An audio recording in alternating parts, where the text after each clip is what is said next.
Today it's time to hand out the report cards. We're halfway through the 2025 British Touring Car season, and what a ride it has been.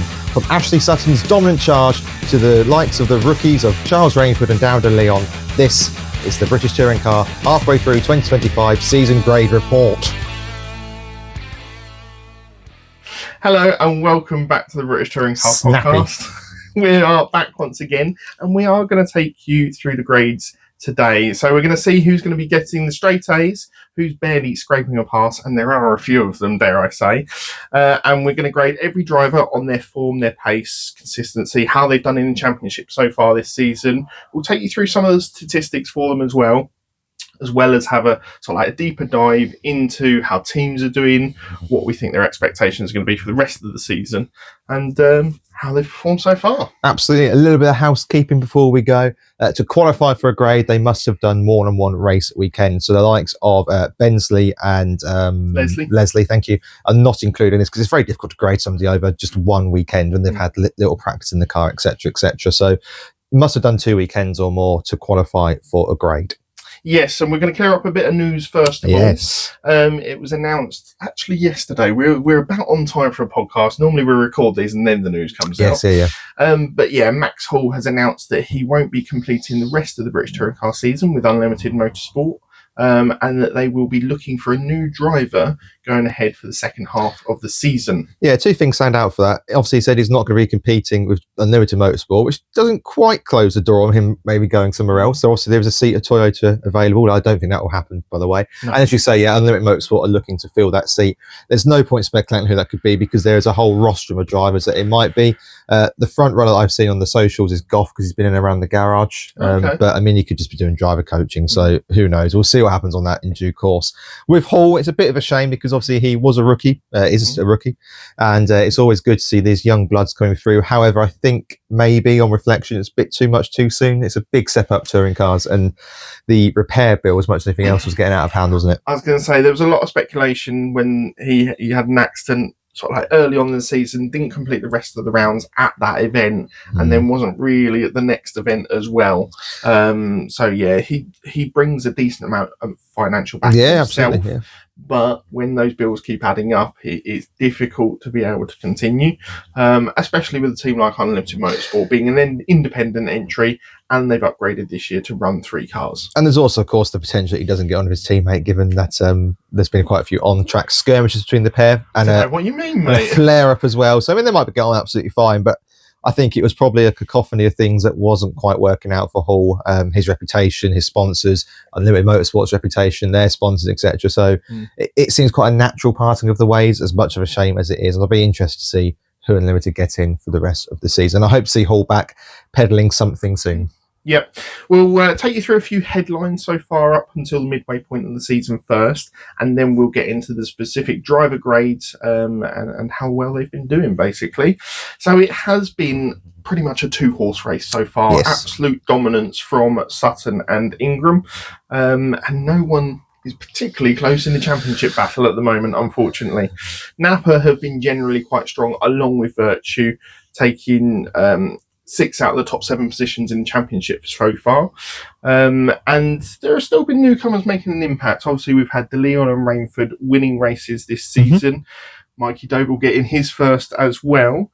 And there's battles going on in the independent title, which I think is a lot closer than we expected it to be. Yeah, the Jack Sears and the independents has been very, very exciting. We'll run through the standings in a moment of all of those sort of bits and pieces. But as you say, the major title has been not disappointing because you've got 2 of the greatest of the sport, absolutely going hell for leather with it. But it is, as you say, only a 2-horse race. We've been very accustomed and lucky in touring cars that generally it's been a 3, 4, 5, even 6-horse race at times. Mathematically, so Josh Cook there in 6th, mathematically possible. But and it's clear at the halfway point that it's going to be Sutton or Ingram that wins the championship. That no one else is going to win it unless something ridiculous happens that we cannot possibly be expected to predict. Yeah, I mean, reigning champion Hill, he's on 143 points, a decent distance behind those top 2, and actually outside the top 4 in the championship. One driver who's been doing I think, especially well this season is Dan Rowbottom, having taken 2 wins already, sitting 4th in the championship, just a smidgen of a few points behind Dan Camish, who's also having a decent season. But again, nothing compared to those top 2. No, absolutely. And then if we look quickly at the manufacturers' title race, at the top of that is Alliance Racing, i.e. Napa. They lead the way from Accelerate Hyundai. Quite close, only 22 points in that one. So that's going to be a nice nip and tuck for the rest of the season. BMW and Toyota massively battling. Toyota on 230. They're literally nearly halfway back to the top, which is crazy. In the teams, Napa also lead the way there. They are mathematics 19 points clear of Team Virtue in that one, with Restart Racing in 3rd, which is unbelievable, isn't it? That is crazy. Been having an awesome season so far. It's fair to say that Smiley has had the vast amount of the luck, and if Dan Lloyd had the same amount of luck, then they could possibly be well up there and completely clear of the rest of the independents, certainly, and also teams. Yeah, and they're a long way back from being second, but the fact that they are ahead of, I mean, obviously everyone else, but to pull out some names, LKQ, which is the BMW outfit, One Motorsport, Toyota Gazoo Racing, WSR's only De Leon, really, so you can't really hold that against him. But yeah, some of the teams that they're against is unbelievable. For me, it's the fact that Toyota sits 7th in that championship, which is really disappointing for a manufacturer team. Well, particularly as there's 4 cars there, and behind One Motorsport, which is basically 1 car. So that's, sorry, Jelly does exist. In the independents, Chris Smiley leads the way there. That's, again, really close. So Smiley on 213, Cook on 206, and Doble back on 188. Lloyd back on 183. I'd say it's a 4-horse race. And I don't think you can count anyone out yet. The gap isn't big enough, I don't think, at this stage. Jelly then is in 5th with 138. That is a gap too big, I would say. So a nice 4-way battle in the independents, which is really good. And actually, generally, each weekend we're seeing multiple independent drivers taking wins, which is really good. Helps out your predictions. It does indeed. In the teams, Restart Racing are fairly well clear, about 40 or so points clear of One Motorsport, with Motor Parts Direct, Hamax Racing, a good sort of 40 points behind that. So I don't think we'll be seeing anything else other than a restart win there. And then Jack Sears, De Leon leads that on 232 from Rainford on 206. The reason De Leon leads it, we'll cover it off in the grades. He's finished every single race, and to win the Jack Sears, you've got to finish. Yep, definitely. Just having a quick look into the manufacturer's stats as well. Whoa, we've missed the Wingfoot. Oh yeah, the Wingfoot. Whoa. I know who's top of that though. It would be Camish. It's not. No? It's Ingram by 1 point. Oh, thought it was Camish still. So Ingram leads that from Camish 1 point, Sutton back on 63. Doble is 4th, which is quite interesting. But he's been a very good qualifier. Really consistent this season. And Hill's 5th, which again, I don't think he's had a good qualifying all year, brands aside.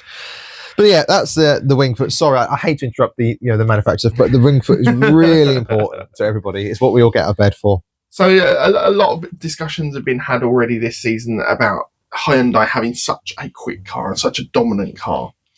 And I believe you said to me in the last review, I'd like you to sort of like prove me otherwise. Ladies and gentlemen, super detective Sam Huskinson is about to deliver us. The only thing that I can say is stats don't tend to lie too much. Yes, you can manipulate them and make them say what you want them to say, but Napa have 7 wins to Virtue's 3.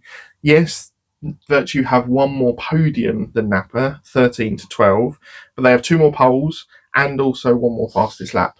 It is still fairly equal, but in general, the Napa cars are higher in the championship than the Hyundai's at Team Virtue.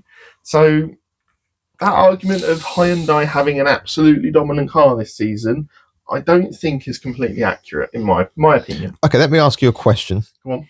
If you were a racing driver, a top racing driver. Yes. Okay. And I was to say to you, Sam, I can give you a seat at either Napa or Virtue. What would you be taking as the seat based on what we know at this halfway point of the season? Can I ask one question along with that? You can, although I might get angry. Am I replacing one of the drivers there? Well, or am I assisting the team? You'll be going as lead driver. Oh, okay. Okay, you can have Sutton and Ingram as your teammate, but you are the lead driver. You're the best of your generation. Well, that makes a change. And you are the lead driver, and you are going to win the championship. That's what your aim is. So you're going as lead driver. You're not going in as the Osborne Jack Sears contender. You're going in as the as that? It's still a tricky one. They are very closely compared this season. I think based on statistics, you've got to go Napa at the moment. And I think we've already both said when we were discussing on the way home from Alton Park, I believe it was, who do we back to win the championship? Now we're halfway through the season, and we both said Sutton. Yeah, well, I'm not backing Sutton because of the car. I'm backing Sutton because he's a 4-time champion. He's been there, done it, wore the t-shirt. Ingram, for however good he is, and he's very good, has only got 1 championship under his belt. And I think that Sutton is just that little bit more wily. Not I say wily, but he's been there, done it, got the experience. He's won championships in very different ways. Yes, he has. Unfortunately, I can't get up the report from Alton Park. I was going to try and compare the miles per hours to prove you wrong, but yeah, I mean, the thing is that they are both very, very close cars. I think what makes me think Hyundai is slightly better than Ford is I think they're quicker over 1 lap pace for qualifying, and I think that they look after their tyres better generally as a car. I think as a package generally, they're very close. Napa have got 3 poles to Virtue's 1. Yeah, they do, but it's not all the same driver. Just saying, just putting it out there. Yeah, no, I agree. The Ford is very good. There's no denying the Ford is very good. What is hard to ignore, though, is how poor BMW and Toyota have been so far. As manufacturers, yes. Although BMW have had 3 wins with Hill, De Leon and Rainford, the same number as Virtue, there are only 2 other podiums. Yeah. 1 pole position, 1 fastest lap, and only 1 win for Toyota, and that was last time out with Gordon Shedden in the final race at Alton Park. I do find it baffling looking at your stats that Napa have got an extra fastest lap over Virtue. That does genuinely surprise me. That genuinely does surprise me. I'll give you that. That is a genuine surprise. I think Napa do much better in traffic in race conditions. Yeah. I think overall, that is interesting. If you gave each car a hot lap, I think you'd have more Hyundais up there. Depending on track, obviously, you'd have more Hyundais up there than you would the Fords. Agreed. But yeah, with the BMW, to go back to the bottom end of the scale, I don't know what's wrong with Toyota. I don't know. We might look into that as a separate video to what on earth is going wrong at Toyota. And Gordon Shedden's win puts a little bit of silver lining to things, but he won a reverse grid race. Let's not get carried away. Like, he won a reverse grid race in the wet. Very good win. Take nothing away from him. I'm not saying that at all, but what I am saying is that he doesn't win that in race 2 if he's on. Dare I say, at the end of the season, and I'm intending this pun, it could well be just a flash in the pan. Yeah, no, I agree. I would not be getting too excited about this at all, personally. I really wouldn't. Right, shall we jump into the actual grade part of the podcast then? We'll get on to some drivers, and we're going to keep you interested because we're going to keep the big boys until the end. So we'll go reverse championship order. If we keep the big boys to the end, I don't think anybody wants to end on the houses. So we'll take you through sort of like highlights of the drivers' season so far. So the highest finish, lowest finish, points scored, wins, and such like.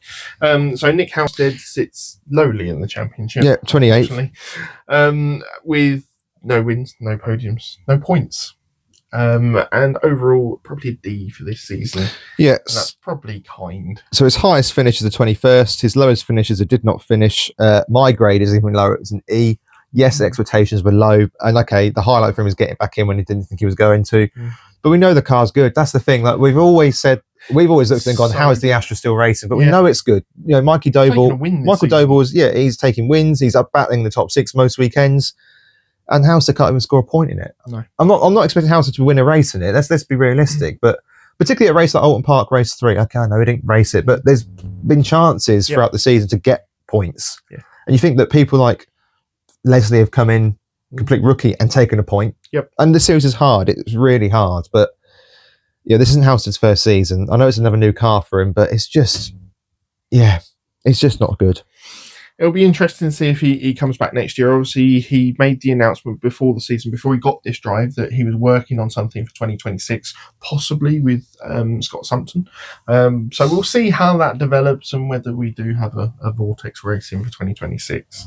Or if they lost to the Vortex. Right, Nick Hamilton up next. Again, no points, no podiums, no wins. A highest finish of 17th, but 3 DNFs along the way as well. A D for me, kind of. See, he's not as far off the pace as he has been, and I think he feels comfortable in the Cupra. And he certainly hasn't had the controversy that's followed the other two Cupras around with contacts and stuff like that. So he's kept himself relatively out of trouble.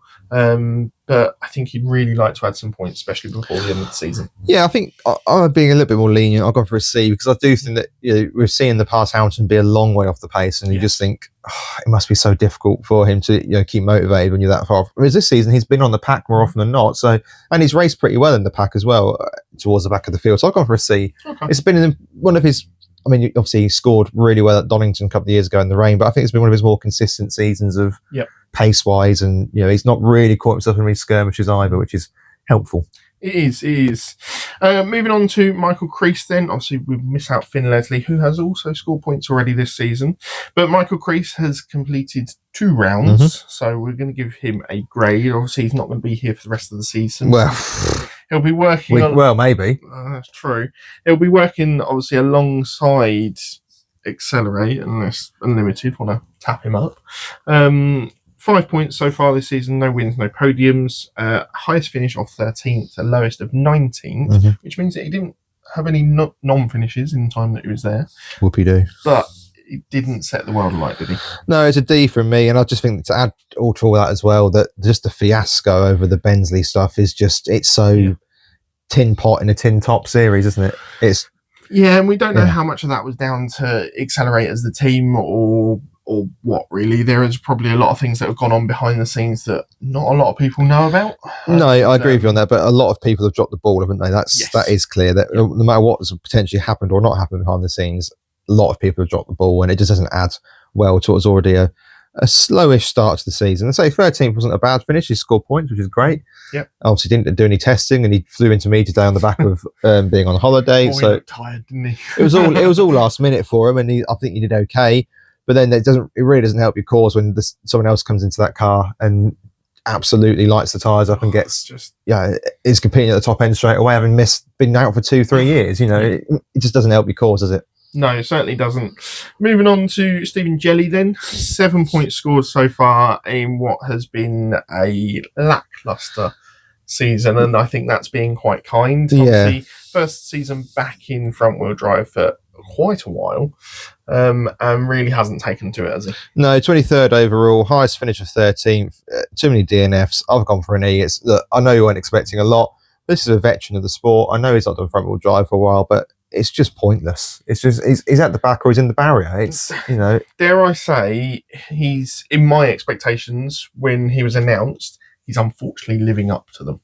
Yeah, I think my grade's slightly lower than yours because I wasn't expecting him to become a champion, but I wasn't expecting it this bad. No.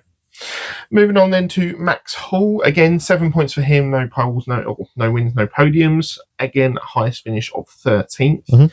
6 DNFs though, and that is really what has curtailed his season now halfway through. Too many instances, too many contacts, and many headlines for the wrong reasons. Every weekend he's been involved in a skirmish or a scrap of some description. Yeah.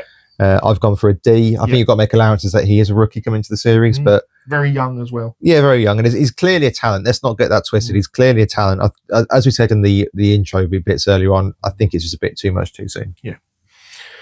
Moving on to his teammate then, Dexter Patterson. Is there a racer in there? I'm not sure anymore.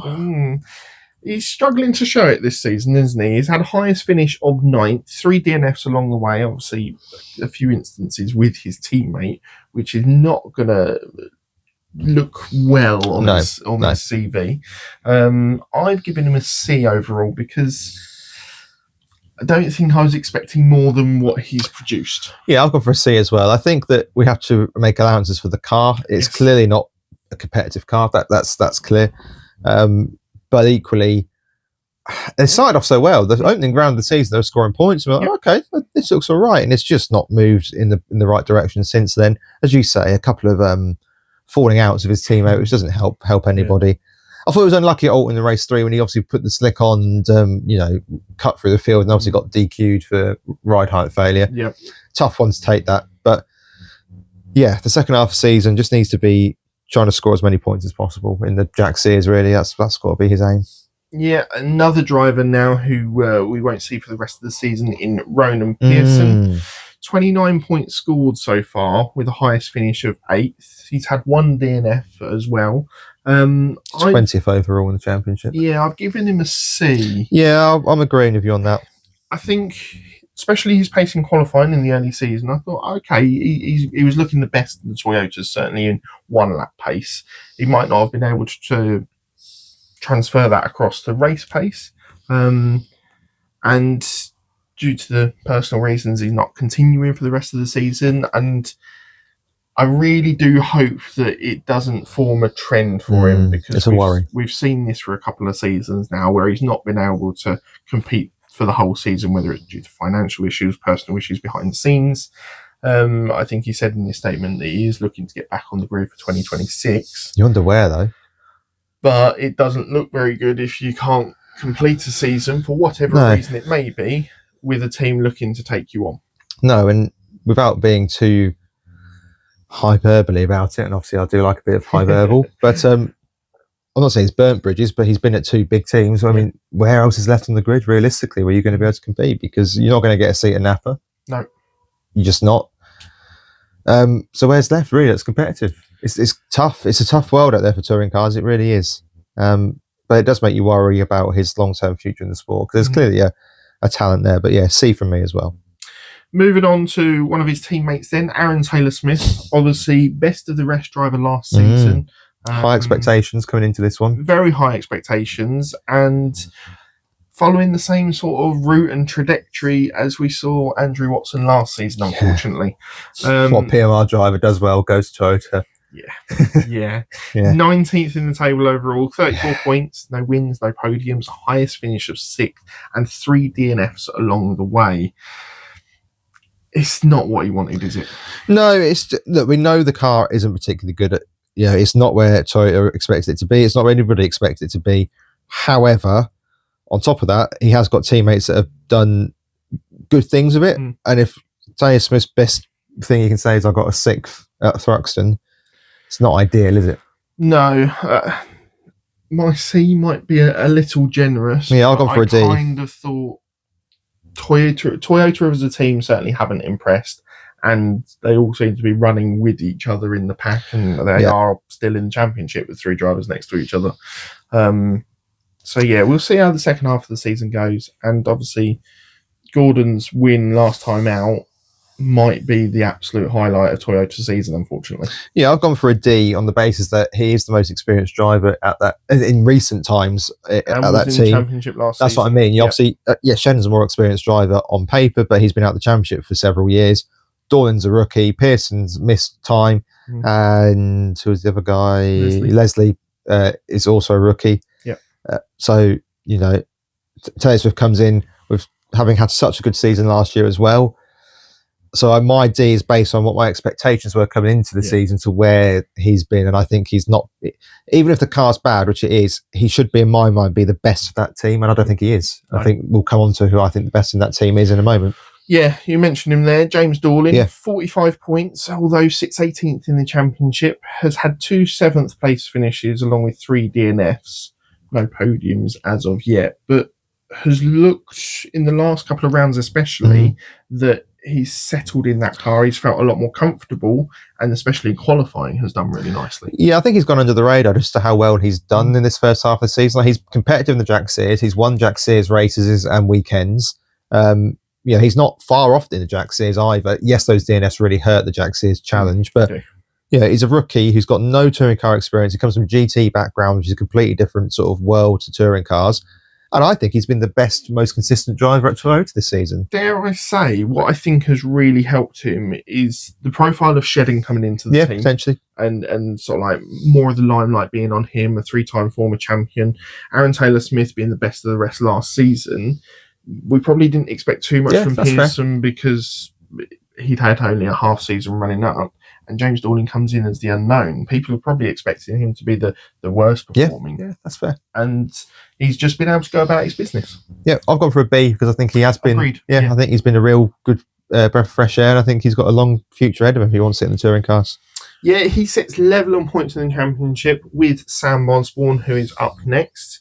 He's had a 5th place finish as his highest finish overall, and only 1 DNF so far this season, which for him I believe is a slight improvement. And his overall pace, I think it'd been slight improvement. I think it's been his best year in touring cars by far. He's been competitive at the front end. His pace has looked a lot better and a lot more consistent this season. Yeah, he's battled at the front end fairly regularly. I would say that when he's had problems, generally it's not been his fault.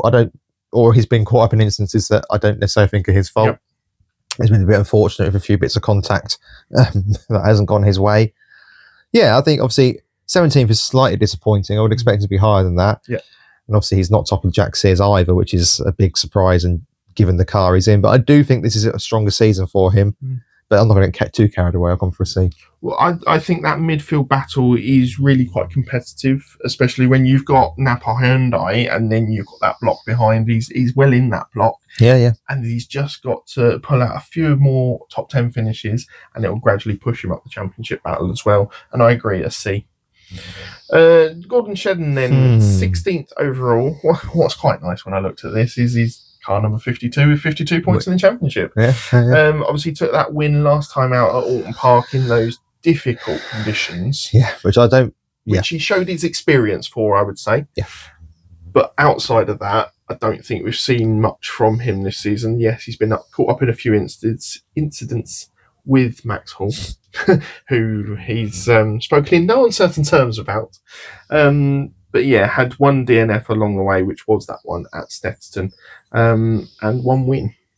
It's a C for me. Yeah, I'm going for a C as well. I really don't think we should get excited about the win at Alton Park, particularly because I think circumstance was on his side. I know that could sound harsh, but yeah, you're at the front on a wet grid where everything is leveled, and you're one of the most experienced drivers on the grid. I kind of expected him to win as daft as it sounds, I kind of expected him to at least get a podium, if not win the race, because of his experience and the way the race was and where some of the fast runners were. Obviously, it's a fairly big grid reversal being 10 places as well. Yeah. I have a question for you on it. Yeah, hit me. If it was dry and we know he would have had the soft tyre in that race, do you think he would have still have won? No. Okay. No, I don't think. The pace was in the car, and I think that there was also drivers around him that would have had a soft tyre, including Rowbottom being one of them. So, and I would have backed Rowbottom over Shedden in that situation. I really would. It's a C for me as well. I think he's been okay. Obviously, people sort of expect him more as 3-time champion. He'd be fighting for the championship. No, he won't. He's had time out of the sport. Well, and time's moved on. Shedden was a very good driver and a very quick driver and a very worthy 3-time champion. The boys at the front are in a different league. Yeah, I genuinely haven't seen speed and talent like Ingram and Sutton before in this championship. Even at the heights of Neil and Player, who are both brilliant but knocking bells out of each other. We can't forget that. I think his last title was 10 years ago. Yeah, exactly. Time moves on. Yeah, time moves on. So and the cars develop, and I think these are cars that are possibly a little more difficult to drive. I think so. Yeah, I think so. More technical, probably. So yeah. But we'll see how he progresses for the rest of the season. As we've already mentioned, I don't think we're going to see too much more from Toyota. No, I agree with you. Possibly another reverse grid good performance. Maybe. Moving on then, 15th in the championship. And which is mad. I will just repeat that. 15th. Excuse me. After 2 rounds. 57 points already. After 2 rounds? I know. A highest finish of 4th, a lowest of 9th. Oh, sack him. I know. Sack him. It's poor, isn't it? We have Senna Proctor. Yeah, what a return this has been. And if he doesn't take a win or a podium this season, shocked. I'll be amazed. Yeah, I'll be shocked. He's been driving at the same class and quality as certainly Chilton and Morgan since he's come back in, and we know he's a good driver. We know he struggled really to get back on the grid because of finances as well, and now that hybrid has gone, a big chunk of money's been taken out of the need to run a car, and I'm so glad he's back on the grid. Yeah, I mean, straight away, any doubts anyone might have had about, he's been away for a couple of years, no, this boy's quick. He's always been quick, this lad, but sheesh, has he come back with a bang. It's a B from me. It's as you say, to be 15th already, 57 points after 6 rounds, and have a lowest finish in 9th. Dare I say, could he be Ingram's biggest ally? Yes, for the rest of the season. I completely agree with you. Yeah. Particularly, also, let's not forget, he came back at Thruxton, which is one of the scariest grounds to go to, in the wet, stuck it in P6, refused to elaborate. That's mental. That is absolutely mental.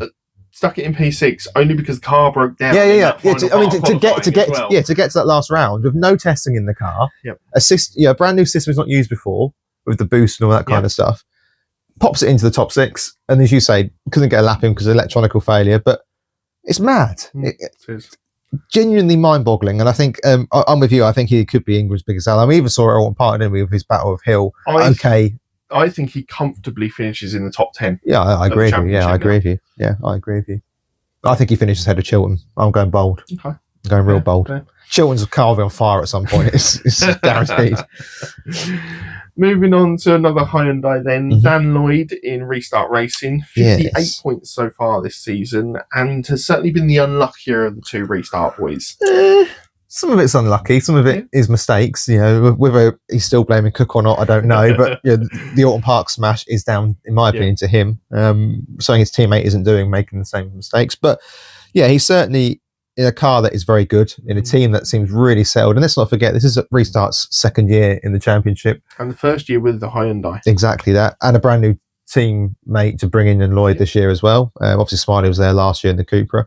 I think it helps that they've both run in the Hyundai before. Yep. So they're comfortable with the surroundings, and it really depends on how much information Accelerator sharing with them to set up and running in that situation. I think it also shows how poor a car the Cooper is. You think that Smiley hasn't woken up this season and remembered how to drive. Like, he was in the Cooper last year, and it's chalk and cheese, isn't it? And the Hyundai's a brilliant car. We know that, although it's not as good as the Ford, as Sam has already pointed out with stats and that. But we know the Hyundai's a brilliant car. And he's obviously having a very good time in it. But for Lloyd, he's done well. Highest finish of 4th, and in that race he could have won. That was the race at Snetterton where he went for the move and didn't quite get it to work out, but went for it at least. Too many DNFs, so that's been the problem for his season. 3 so far. If he can cut those out and convert them even into low point scoring finishes, that'll really help cement his place in the championship. I think he will finish just outside the top 10. I think so in the too. Position he is now. But I could see him possibly grabbing a podium before the end of the season. I agree with that. Croft coming up, which he goes pretty well at as well, so we'll see how that goes. But I think we're agreed on this one as a grade. It's a C, isn't it? Yeah, quite comfortably. 13th then in the championship, Aidan Moffat, the lowest of the BMWs. 63 points scored so far. No wins, no podiums. A top highest finish of 5th. And a disqualification non-finish along the way. It's been a bit, again. I agree with you. I think you have to slightly legislate that the car isn't very good. Yes and no. In the fact, if you compare him against Rainford, who's new to the championship, Moffat's experience within the championship, he knows how to drive these cars. And he's being now overshadowed by him. Yeah, I agree with that entirely. I agree with that. I will say Moffat has had some rotten luck along the way, bowled into at Autumn Park comes to mind. He's been biffed out a little bit as well. We saw Brands Hatch was biffed out a little bit coming up to Druid, where we were standing, But I agree with you. It's not been good enough. I don't know if it's the car. I don't know if it's Moffat. I've been watching quite with T because there's nothing on telly, is there? Unless you like tennis, and I do like tennis, just not constantly.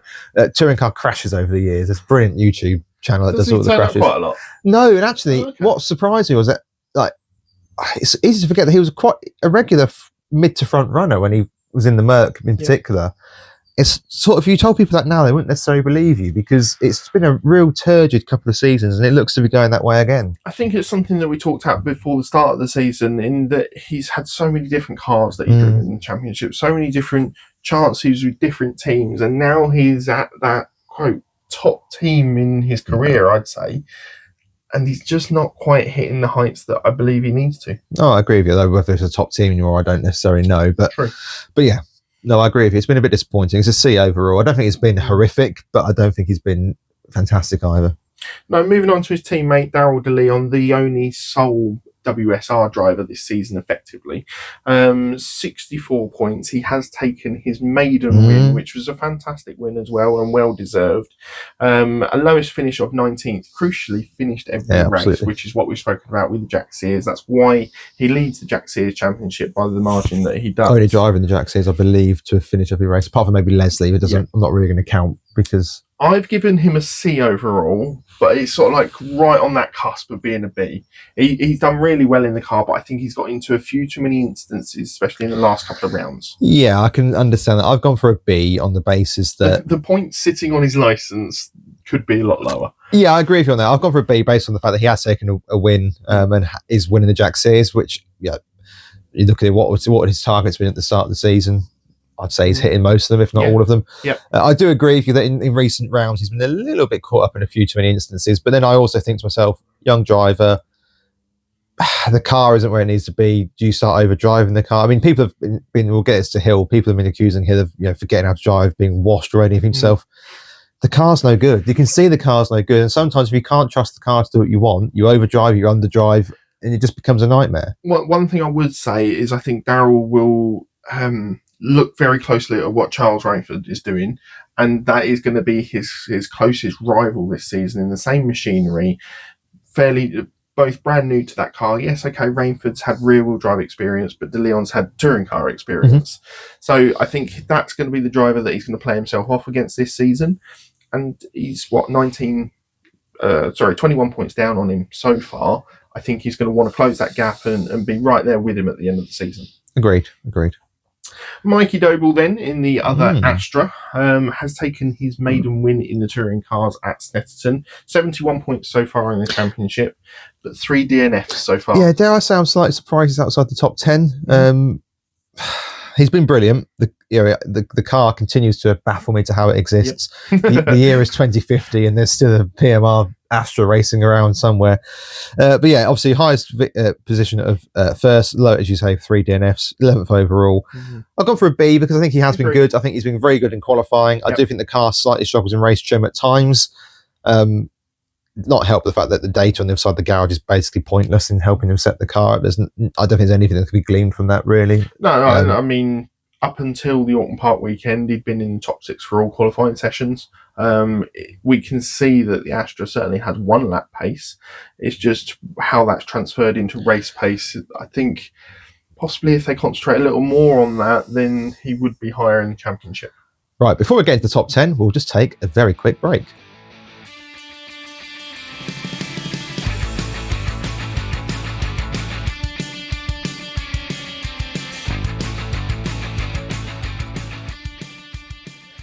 If you're like us, you're probably looking forward to a massive summer of sports. There's so much on this summer. It's hard to keep up with it all. Make sure you don't miss out on any of the stuff that we're putting out over the summer by... You can subscribe to all our social media channels. We're on Facebook, Instagram, TikTok. Don't forget, we're also now on YouTube and have been for a little while now. And if you're not already subscribed, go and click that subscribe button and get the bell on to get a notification every single time we release a video.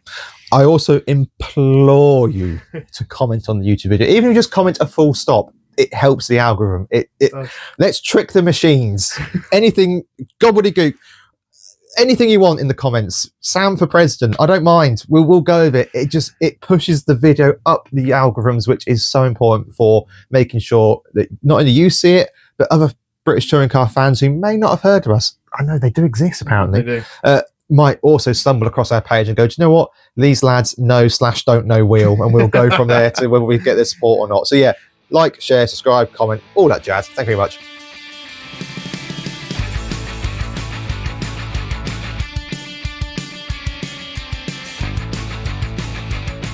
Right, we're into the top 10 now, and we're going to start off with another BMW, Charles Rainford, new to the championship this season, a rookie that is doing very, very well, Indeed. I would say. No, I agree. Taken his first maiden win already, had a second place finish as well, 85 points scored so far, 1 DNF along the way, but we'll oversee that. And for me, he gets a B so far this season. He's impressed me. Yeah, I agree with you entirely. He's impressed me too. He's quick. He's very good at keeping the car on the track, and when it goes off the track, he's very good at getting back on. But yeah, no, he's impressed me very much. I didn't really know what to expect coming into the season. Obviously, we knew he was quick in Porsche. We'd followed him quite... I mean, let's be honest, we're children. So as soon as we saw a Porsche with King Dick on the side, that was the one we decided we were going to follow because we are, as I say... I'm slightly disappointed it's now not in his car. Yeah. Russell looking behind at all the Lego behind him and saying, yes, I am a child, you know. So yeah, that brought us into seeing what this car's all about.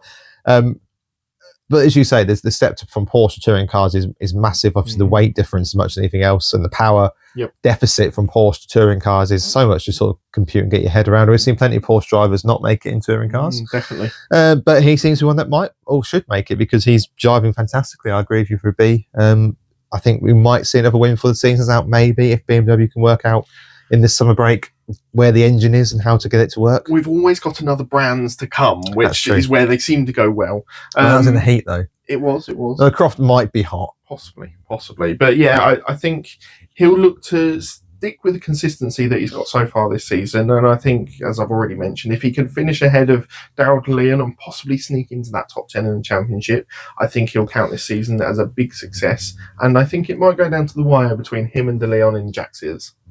Absolutely. Who's next then on the old list? Chris Smiley, the first driver that we've got on 100 points so far, has taken 1/3 overall, obviously gifted to him by a certain Mr. Ash Sutton, who didn't fancy one of those hard tyres.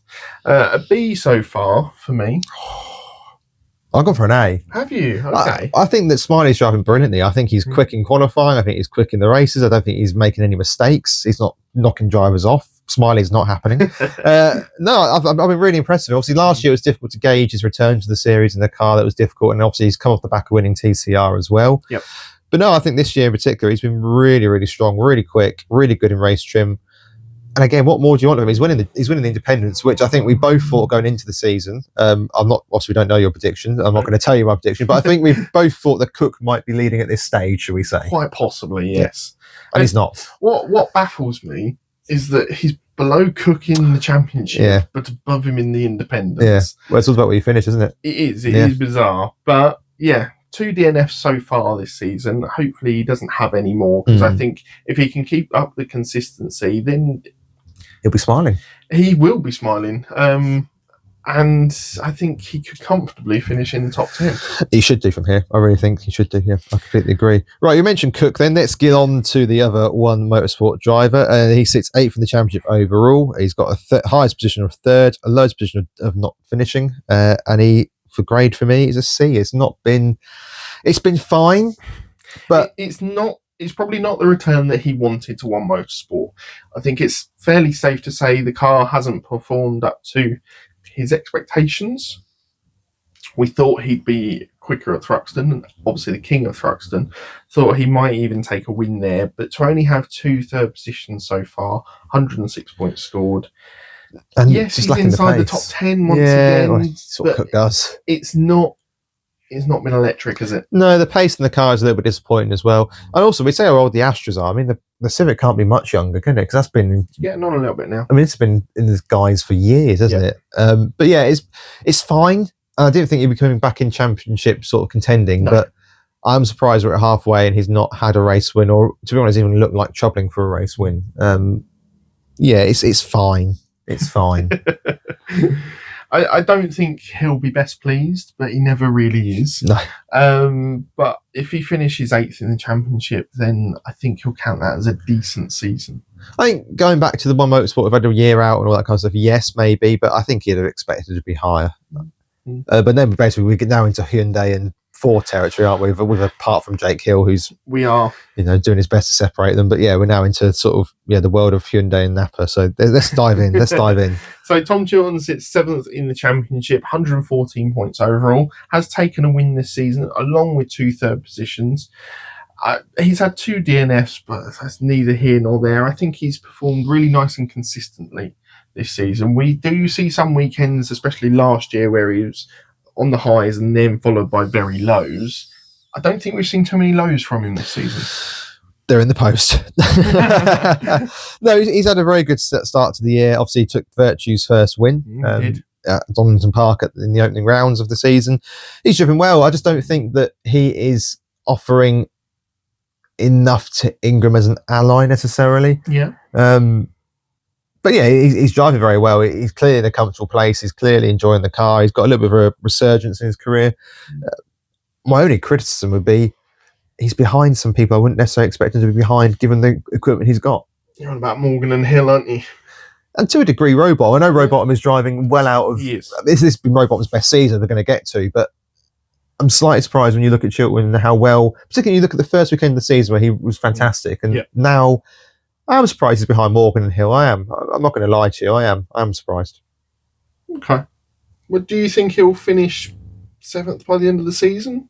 Do you think he'll drop? Do you think he'll climb? I think he'll finish in the top 10, but I think he'll finish a bit further down, personally. Okay. That's fair enough. Moving on to Morgan then, his teammate, looking a lot more comfortable in a front-wheel drive car this season, isn't he? 120 points overall, had 3 second-place finishes so far, 2 DNFs along the way, and I think he wants a win by the end of the season, doesn't he? I think he'll get one as well. He's driving really nicely. A couple of errors here and there. Obviously, sort of Thruxton in particular, a few errors. But I mean, Thruxton is one of those circuits where if you're a millimetre wrong, you get punished in a massive way. But no, I've been really impressed with his return. Obviously, a little bit, I think, of pressure on Morgan coming into the season as well. Obviously, he'd been at BMW in their pomp, where obviously they'd won a championship and really hadn't impressed over the 2 years he was there. In fact, he'd been quite disappointing. I was quite surprised by how much he struggled in that rear-wheel drive car. He didn't perform exceedingly well when he was in the car gods BMW either. No, agreed. So I do think he feels a lot more at home in a front-wheel drive car. But I think it's, there would have been a bit of pressure thinking this really does need to work, and it is really working. You say he sits 6th in the championship. I think the biggest pressure him and Chilton are going to face for the rest of this season is how well Proctor's now going to do. Yeah. And if they can stay there or thereabouts with him, then I think they're in a really solid position, certainly as a team as well. The other thing is going to be, at what point, I would have thought it would have been happening now already, but at what point do Virtue sit them all down and say, right, your job is now, I don't care about you winning races. You will only win a race now if Ingram can't win it. If it takes points off. And if Ingram can't win it. Otherwise, your job now is to make sure you keep the Napa boys behind you for the manufacturer's point of view and also for the Ingram Championship point of view. We'll have to see how that develops as the season goes on. Yeah, I think it could be a really good fight, especially if they're going to mix it with Camish and Rowbottom, as you say. If they can get in there and just nick points away, they could be crucial to Ingram's title tilt. Particularly as, rightly or wrongly, I imagine Camish still thinks he's in the championship fight. Yeah, and won't be ready to concede points yet. Right. Whereas Morgan and Chilton and Proctor, you'd feel will accept they're not in the championship fight. And Rowbottom. And Rowbottom. Yeah. But so they've potentially got an extra ally over for. But we'll have to see how that develops. Definitely. Rather surprisingly, although maybe not, because he is a champion, obviously. But we know the BMW is struggling this season. But it is Jake Hill who is in 5th position. 5th overall, as I say, highest position of 1st, lowest finish of 18th, so he has finished every race. He's had a non-classified. Oh, is he? Okay, apologies. Yeah, he has had a non-classified, but he was still running on the road, sort of thing. Yeah. 1 first, 1 second. Car's crap, Sam. It is. It's just rubbish. And after we saw them at the opening weekend at Donington, and then they came out with the reasoning. I'm going to say reasoning rather than excuses, because it seems to have been fairly consistent now. Obviously, we had that big flash in the pan at Brands where the car went extremely well, and we thought they'd solved the problems. It was just sunny. But the weight distribution still seemed to be a big issue for them, transferring from hybrid last season to boost this year. I think one of the biggest problems we've got as spectators is that there is no rear-wheel drive car in the championship to compare it to. No. So obviously, we used to have like Infiniti or whatever that we could go, well, they're not struggling, so what's the difference? Whereas actually they are now the only rear-wheel drive in the championship, so it's difficult to know. I also wonder whether teams like Napa, who are looking at a new car for next year, who have said they were going for rear-wheel drive, might have been looking at it and go, do you know what, boys and girls, we might want to just have a quick look around the front-wheel drive market here as well. But yeah, it's possible. He's got 143 points so far this season. He's 90 points off Sutton at the top, which halfway through the season it's a position he really didn't want to be in. No, I think he's accepted that he's not going to be defending his crown. I also think there's been a couple too many mistakes or overdriving the car. Now, I give a little bit of leeway on that because, as I said earlier, if you know the car is rubbish and you're trying to compete at the top, you do end up overdriving. We see it in F1 as a comparison all the time where you see drivers overdriving the car. I mean, look at the Red Bull second seat, which is just a disaster because they cannot get that to what we've seen. So many drivers have come through there and overdriven or underdriven or not trusted the car, and it really does affect how you race and where you finish. He's not become a bad driver overnight. I do think some of the comments around him has been slightly harsh. He's not necessarily my favourite driver on the grid, but you don't forget how to drive overnight. This is not. People say he got lucky last year and Colin won in the championship, but I think it's ridiculous to say personally. He won the championship last year on merit. Yes, he had help along the way in the final round, but all drivers do. Yeah, I mean, I've been at rounds where someone's had to come from the back of the grid and people literally pulled the side but indicators on. Let's not get silly here. But yeah, it's been a disappointing season. That can also be true. But we'll also have to see whether BMW can solve whatever the problem is coming into the next half of the season. Obviously, Croft next, potentially Warm, could be somewhere that they can try and get a little bit of momentum back in. And they have got, of course, the summer break to try and work out what to do. Yes, he's fifth in the championship, but considering where the other BMWs are and how the BMW's been performing this season, I've given him a B overall. Yeah, me too. I agree with you. He's been fine. He's done better than what the car is capable of, I think. And to be fifth is pretty good. He's ahead of two of the quickest cars on the grid. On paper, well, actually more than that, because Smiley and Lloyd are in that list as well, but you know what I mean. Yeah. Moving on then to fourth in championship, we've already mentioned him a few times already, and it is Dan Rowbottom. Yes. 159 points scored so far, finds himself with 2 wins already, along with 3 thirds, a lowest finish of 18th, so he's finished every race as well, and he seems to be finding the pace that he did when Napa had that really dominant season. And he's there to back the team up, back up Camish, back up Sutton, but also take wins along the way and outscore Virtue. Have highlights. And outscore Virtue. Yeah. No, I've been really impressed with Rowbottom this season. It's been by far his best in the series, in my opinion. I think he's looked really good racing at the front end. He's looked confident in taking the wins. He's made some really good overtakes. I think Thruxton was fantastic for his overtakes he was making through the complex. Absolutely brilliant. And he looks really happy in the car as well. He looks settled. He looks good. Yeah, I've gone for an A. I think it's been his best season by a long chalk. Agreed. And I don't know whether it comes into people's thoughts or people's minds, but obviously the surgery that he had in the off season, he's had to sort of battle back to good fitness. And it certainly looks as if he's done more than he probably needed to do. And is looking nice and comfortable. Absolutely. Right. Third in the championship is Dan Camish. Yep. Highest finish of first. He has had a DNF. And I don't know if I just don't know how good he is, because it's really hard to compare when you're up against Sutton as your teammate. That's tough. That's really hard to compare. And we all know, we all say it all the time. Yes, he should have had a championship. He was one corner away and a brake failure from being a champion in, was it his debut season, or certainly very early in his touring car years? He sits only 2 points above Rowbottom. Yeah. Which could be a criticism. But he does have 1 win, 2 seconds, 2 thirds. And he's always angry. He does seem to be this season. His luck has been a lot more in this season. We've seen him struggle over the last couple of seasons in the Napa, having a couple of poor weekends throughout the season. I wouldn't say he's had a poor weekend as such yet. Everyone kind of has one. Yeah, no, I agree. Exactly. But he's still a substantial amount off the top 2. Can I ask you a question? Go on. Do you think he'd be better off, if he wants to win the championship, leaving Napa and getting out? Because we've seen about the stuff that he won't share a garage of Ash and all that kind of stuff. And there seems to be, whether true or not, there seems to be this underlying rumour or thought that he really has a rivalry with Sutton and really sort of is desperate to beat him, which of course you are. Sutton's the benchmark. Of course you're desperate to beat him. But do you think that he might actually be better coming away from Napa if he wants to win the championship? Which is, I know it's slightly backwards because the car is so good.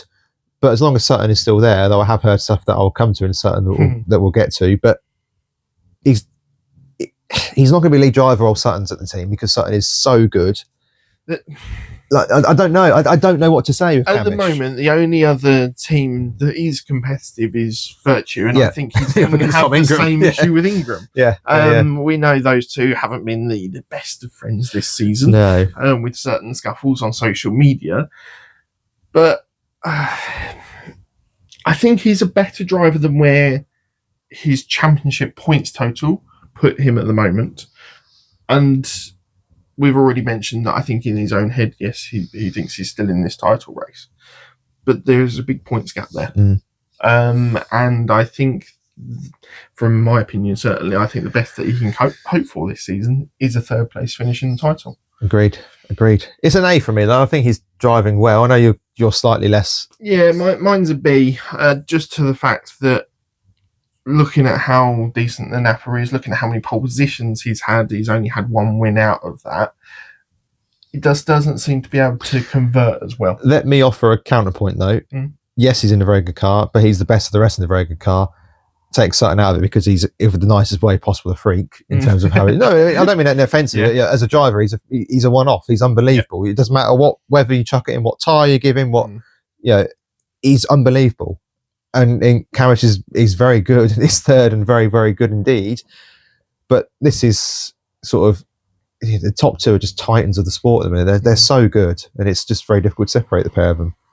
I might do another alternative championship, taking the top two out of it, and then see who wins. You do like an alternative championship? I do. There'll be more on that in another podcast. We'll cover that at the end in the tidying up. Right, let's get into the top two then. Yeah, the two big boys of the championship. Tom Ingram sits second in the championship, 223 points already. He has had 2 wins, six second places, and 2 thirds. Tom Ingram 6 seconds. If that doesn't say about Tom Ingram, I don't know what else does.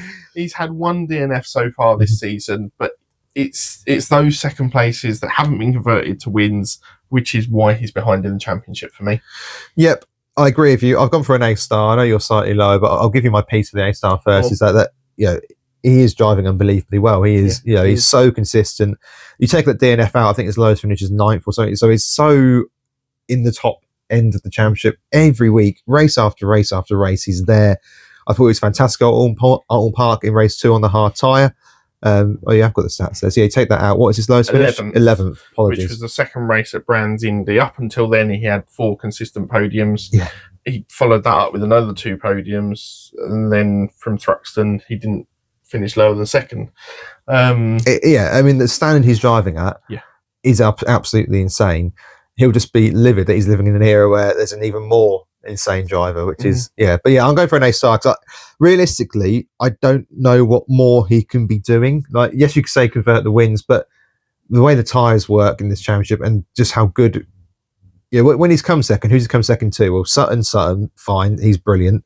He's then come second to Chilton. That was a surprise, I have to say, in that race. But that was early in the championship, and Chilton might have felt he could have won.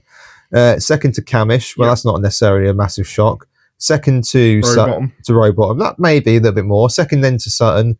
Second to Rowbottom, as you say, and then that's the runner second. So you say convert them, and fine, but it's not like he's failing to convert them against a Lloyd or a Doble, or he's failed to convert them against drivers that are in the top 4 of the championship.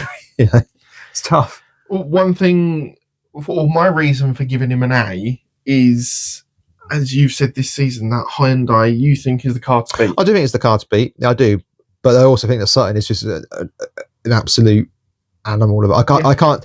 I'm running out of words to say about Sutton. I really am, because he is just.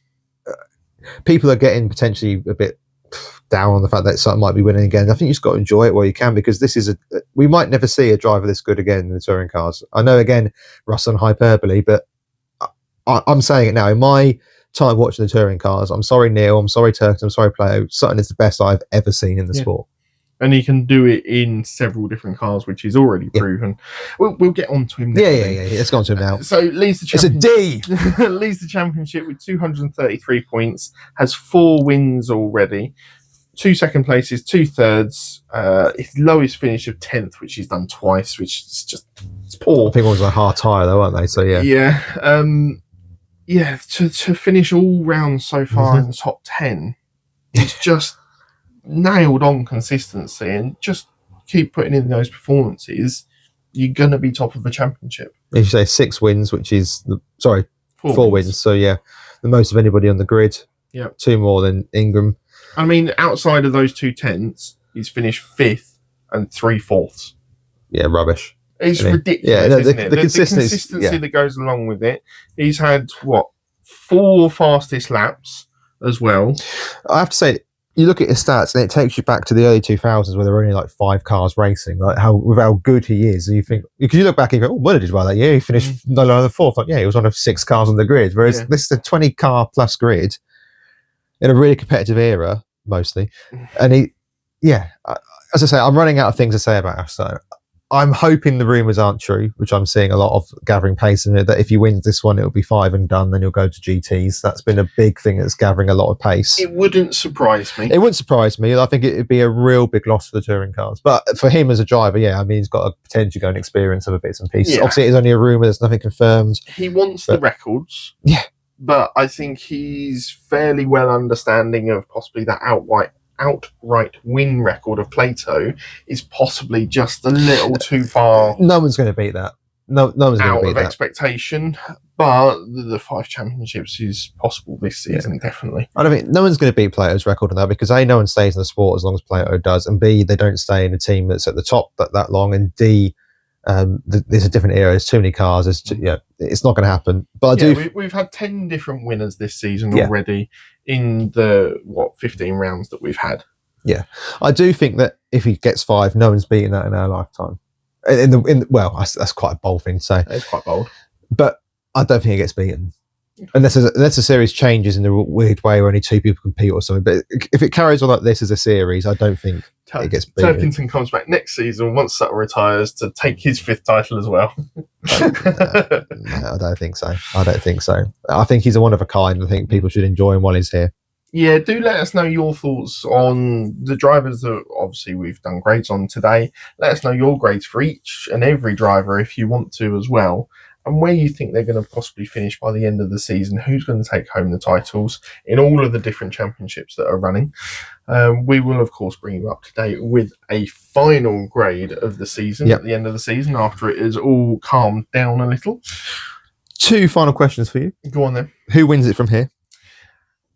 Sutton. Agreed. And I know this has already gone out by the time the race is finished, but it is the British Grand Prix this weekend. Next week, I look back at just for fun. Who's your top 3 going to be on the race, not in qualifying? Oh, do you know what's really difficult about that? Is the weather. Yeah, no, I agree. Could be really changeable. But this isn't P1 and Matt and Tommy, so let's hurry up. I just need your 3. I'm going for Lando. Win or 3rd? Are we going 3rd to 1st or 1st to 3rd? Lando win, Piastri 2nd, Hamilton podium. Bold. I'm going for Russell in 3rd. Okay. It goes well on Silverstone. You're going yourself, are you?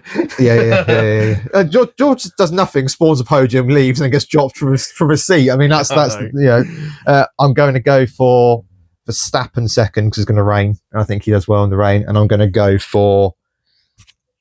I don't know who's going to win it if it rains. Let's go. Hamilton wins it. Hamilton wins. McLaren's have a problem. They hit each other. I want Lewis to win it. So Lewis wins the race. I think you'll probably be closer than me. Thank God we're not going to put those in our open predictions. Any final thoughts from yourself? I think it's 2-horse race, which we've already mentioned several times, going towards the 2-horse race since the first wheels turn at Donington, isn't it? The midfield battle is going to be a really interesting one, and also to see who comes out on top in the manufacturers. And then the next most interesting, I think, is going to be the Jack Sears, because there are probably 4 drivers in there that could quite easily take that home. And it really comes down to consistency and finishing races towards the end of the season. We'll obviously be back with a preview for Croft, but we're going to have many videos in between that through this mid-season break that we'll bring you up to date with. Yeah, very exciting for listeners. There will be a 10 minutes with in due course where Sam updates on his alternate reality. Everyone gets a point for turning up championship, where excitingly Nick Halstead sits on 104,971 points, which is fantastic news for everybody watching. Yeah, we'll have other podcasts for you updating along the way. We might even look into why Toyotas have been doing so badly and look cross-discipline as well. Look into the World Rally Championship where Toyotas compete even into the World Endurance Championship, and they're also starting to edge their way back into Formula One. So, but if you want that video, comment on this one saying, "We want Toyota, please," or words to that effect. Yep. But until then, everyone stay safe, and we'll be back with another video sometime soon. Until we speak again, bye-bye.